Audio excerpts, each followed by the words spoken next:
ഹൈറിച്ച് സാമ്പത്തിക തട്ടിപ്പ് കേസിൽ പ്രതികൾ കീഴടങ്ങിയേക്കും. ഇഡിക്ക് മുന്നിൽ ഹാജരാകുമോ എന്ന് പ്രതികൾക്ക് വേണ്ടി അഭിഭാഷകൻ ഇന്ന് കോടതിയെ അറിയിക്കും. ചോദ്യം ചെയ്യലിന് ശേഷം അറസ്റ്റ് സാധ്യത തള്ളാനാകില്ലെന്ന് ഇഡി വ്യക്തമാക്കിയിട്ടുണ്ട്. കേസ് കലൂർ PMLA കോടതി ഇന്ന് വീണ്ടും പരിഗണിക്കും.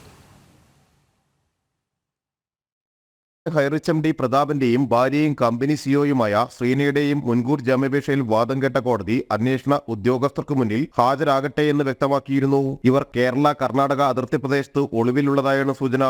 ഇഡിക്ക് മുന്നിൽ ഹാജരാകുമോ എന്ന് ഇന്ന് പ്രതിഭാഗം കോടതിയെ അറിയിക്കും. മുൻകൂർ ജാമ്യാപേക്ഷയും കോടതി പരിഗണിക്കും. സാമ്പത്തിക കുറ്റകൃത്യങ്ങൾ പരിഗണിക്കുന്ന എറണാകുളം സെഷൻസ് കോടതിയാണ് ജാമ്യാപേക്ഷ പരിഗണിക്കുന്നത്. ഹൈറിച്ച് തട്ടിപ്പ് കേസിൽ പ്രതികൾക്ക് അന്വേഷണവുമായി സഹകരിച്ചുകൂടെ എന്ന് കോടതി ചോദിച്ചിരുന്നു. മണി ചെയിൻ മാതൃകയിലുള്ള ബിസിനസിൽ എല്ലാം നിയമപ്രകാരമാണെന്നും പ്രതികൾക്കെതിരെ രാഷ്ട്രീയ പ്രേരിതമായ ആരോപണങ്ങളാണ് ഉയരുന്നതെന്നും പ്രതിഭാഗവും വാദിച്ചിരുന്നു. രാഷ്ട്രീയ പ്രേരിതമാണെങ്കിൽ രേഖകൾ ഹാജരാക്കി പ്രതികൾ ഇഡി അന്വേഷണവുമായി സഹകരിക്കണമെന്ന് കോടതി വാക്കാൽ പറഞ്ഞിട്ടുണ്ട്. പ്രതികൾ ഒളിവിലാണെന്നും ഇവർ ഹാജരായാൽ ചോദ്യം ചെയ്യലിന് ശേഷം അറസ്റ്റ് ഉണ്ടാകില്ല എന്നതിൽ ഉറപ്പു പറയാനാകില്ലെന്നും പ്രോസിക്യൂഷൻ നേരത്തെ നടന്ന വാദത്തിലും കോടതിയെ അറിയിച്ചിട്ടുണ്ട്. പ്രതികൾക്കായി ഇഡി ലുക്കൌട്ട് നോട്ടീസും പുറത്തിറക്കിയിരുന്നു.